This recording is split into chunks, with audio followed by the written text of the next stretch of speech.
ગાંધી નિર્વાણ દિન નિમિત્તે આમ આદમી પાર્ટી દ્વારા ચોક બજાર ખાતે ગાંધી પ્રતિમાએ પુષ્પાંજલિ કાર્યક્રમ યોજાયો હતો। આજે 30 જાન્યુઆરી છે। આજની તારીખના ઇતિહાસની વાત કરીએ તો આજે ભારતના રાષ્ટ્રપિતા મહાત્મા ગાંધીજીની પુણ્યતિથિ છે, જેને બલિદાન દિવસ તરીકે પણ યાદ રાખવામાં આવે છે।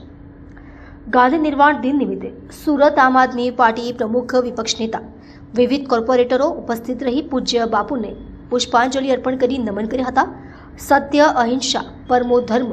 એવા પૂજ્ય બાપુના વિચારોને યાદ કરી સૌ કોઈએ નતમસ્તક વંદન કર્યા હતા। જી, આજે તમામ આમ આદમી પાર્ટીના કોર્પોરેટરશ્રીઓ સાથે મહાત્મા ગાંધીની પુણ્યતિથિ નિમિત્તે શ્રદ્ધાંજલિ પાઠવી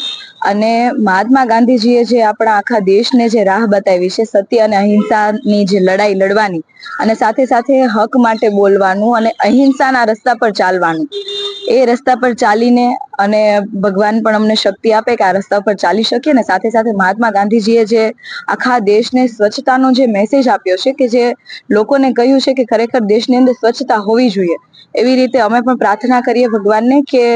આપણા અંદર રહેલો અહંકાર, આપણા અંદર રહેલી બેઈમાની અને સાથે સાથે ભાજપ જે ભ્રષ્ટાચાર કરી રહ્યું છે, આ ભ્રષ્ટાચાર રૂપી કચરો જે સાફ થાય એવી પ્રાર્થના સાથે આજે મહાત્મા ગાંધીશ્રીને અમે શ્રદ્ધાંજલિ પાઠવી છે।